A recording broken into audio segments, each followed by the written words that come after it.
প্ৰথমে যে পবিত্ৰ ৰমজান মাস চলি আছে আমাৰ ইসলাম ধৰ্মাৱলী মানুহক ৰাইজক মোৰ শ্ৰীৰামপুৰবাসী ৰাইজক মই পবিত্ৰ ৰমজান মাহৰ শুভেচ্ছা জ্ঞাপন কৰিছোঁ আৰু যি আগন্তুক দিনত যি আমাৰ ঈদ আছে ঈদ মেহফিল আমি চবে মিলি ঈদৰ উৎসৱ আমি চবে ভালকৈ ঈদটো উদযাপন কৰিম আৰু লগত আমি একদম ঈদত মই ভাবোঁ যে সব ৰাইজৰ লগত থাকি উদযাপন কৰিম আৰু এতিয়া সজল ফাউণ্ডেশ্যনৰ ফালৰ পৰা প্ৰত্যেক বছৰ মই আমাৰ ঈদৰ টাইমত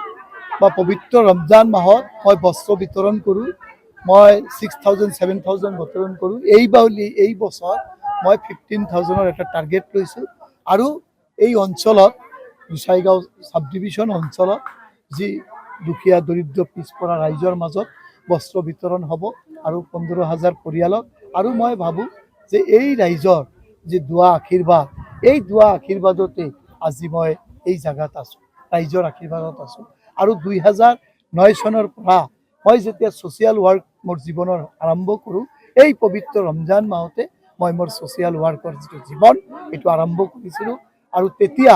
মই অনলি 30,000 খৰচা কৰি পেলাই কৰিছিলোঁ 30,000 টকা দি আজিৰ দিনত 30 বাকী ৰাইজক মই এটা মেছেজ দিব খুজিছোঁ যে আপোনালোকে মোক যি জায়গাত পৌঁছাইছে যি সন্মান দিছে যি জায়গা দিছে মই শ্ৰীৰামপুৰবাসী ৰাইজৰ গোটেই জীৱন যিমান দিনলৈকে মই জীয়াই আছোঁ শ্ৰীৰামপুৰবাসী ৰাইজৰ মই সেৱা আগবঢ়াইছোঁ 9 চন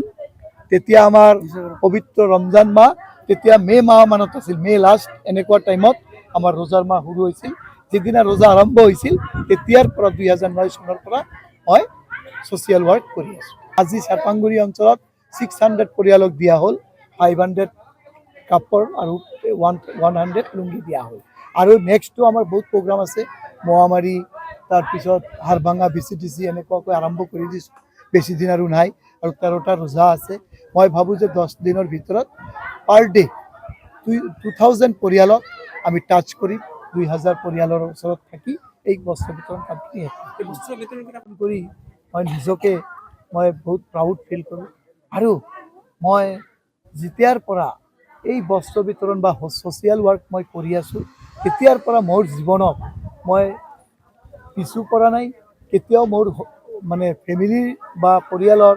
লগত আজিলৈকে এনেকুৱা মানে অসুখ বিসুখ সব ফালৰ পৰা মই বহুত সুখী আৰু হেপী আৰু মই ভাবোঁ মই যিমান দিনলৈকে জীয়াই আছোঁ এই ছ'চিয়েল ৱৰ্ক কৰি যাম আৰু বস্ত্ৰ বিতৰণৰ পৰা আৰম্ভ কৰি দুখীয়াৰ ওচৰত থিয় দিয়াটো মই কৰি যাবই লাগিব সেইটোৱেই মোৰ জীৱনৰ মূল উদ্দেশ্য আৰু লক্ষ্য